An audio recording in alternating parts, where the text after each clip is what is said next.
Assalamualaikum warahmatullahi wabarakatuh.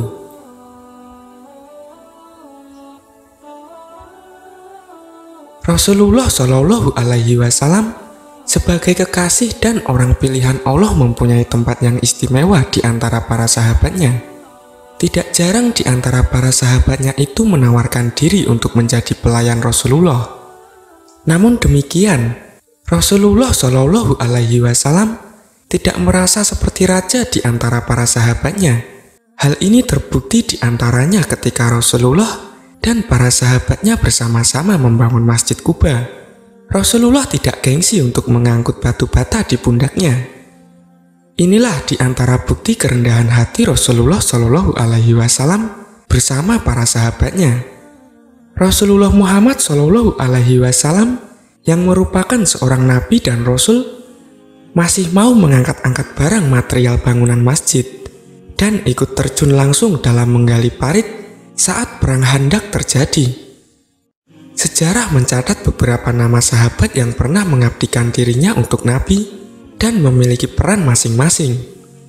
Anas bin Malik, putra Ummu Sulaim, menjadi sekretaris pribadi Rasulullah selama sekitar 10 tahun. Ibunya menitipkan Anas pada Nabi saat ia masih berusia 8 tahun. Rabi'ah bin Ka'ab, salah satu anggota Ashabus Suffah, biasa membantu Nabi dalam mengambilkan air wudhu di sumur. Sementara itu Abdullah bin Mas'ud mendapat julukan Sahibun Na'laih, pelayan Nabi yang biasa memakaikan dan mencopot kedua sandal Nabi.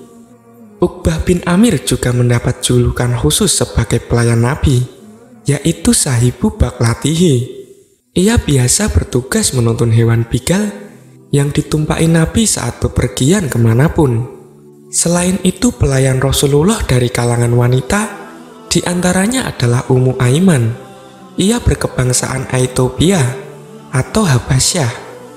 Ia merupakan budak yang dimerdekakan oleh Abdullah, ayah Rasulullah Shallallahu Alaihi Wasallam.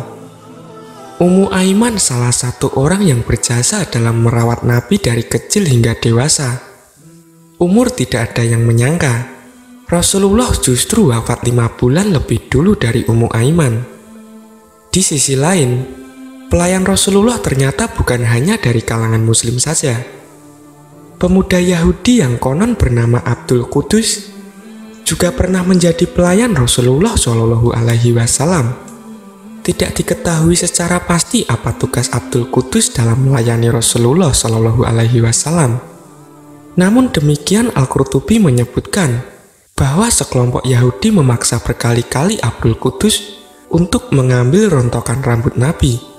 Karena waktu itu belum terlalu dewasa, Abdul Qudus tanpa curiga memberikan rontokan rambut Nabi kepada sekelompok Yahudi itu. Kita dapat menduga bahwa Abdul Qudus bertugas sebagai orang yang menyiapkan sisi Rasulullah Shallallahu Alaihi Wasallam. Ternyata belakangan diketahui bahwa Labid bin Al-Aqsam menyihir Nabi dengan rontokan rambut tersebut. Sayangnya tindakan tak terpuji sekelompok Yahudi itu gagal. Sihir tersebut tak mempan mencelakai Rasulullah Shallallahu Alaihi Wasallam yang selalu dijaga oleh Allah Subhanahu wa Ta'ala. Sikap perhatian Rasulullah dan kasih sayang beliau terhadap para pelayannya membuat pemuda Yahudi tersebut justru tertarik masuk Islam. Saat Abdul Qudus sakit, Rasulullah Shallallahu Alaihi Wasallam selalu menjenguknya. Hal ini sebagaimana diriwayatkan oleh Anas bin Malik, yang juga merupakan pelayan Rasulullah Shallallahu Alaihi Wasallam. Nabi memiliki pelayan seorang pemuda Yahudi. Suatu saat pemuda itu jatuh sakit. Nabi pun menjenguknya dan duduk di dekat kepala pemuda Yahudi itu. Nabi pun menawarkan pemuda Yahudi tersebut masuk Islam. Lalu pemuda Yahudi itu menatap wajah bapaknya seraya meminta izin. Silahkan kamu mengikuti ajaran Abul Qasim atau Nabi Muhammad Shallallahu Alaihi Wasallam.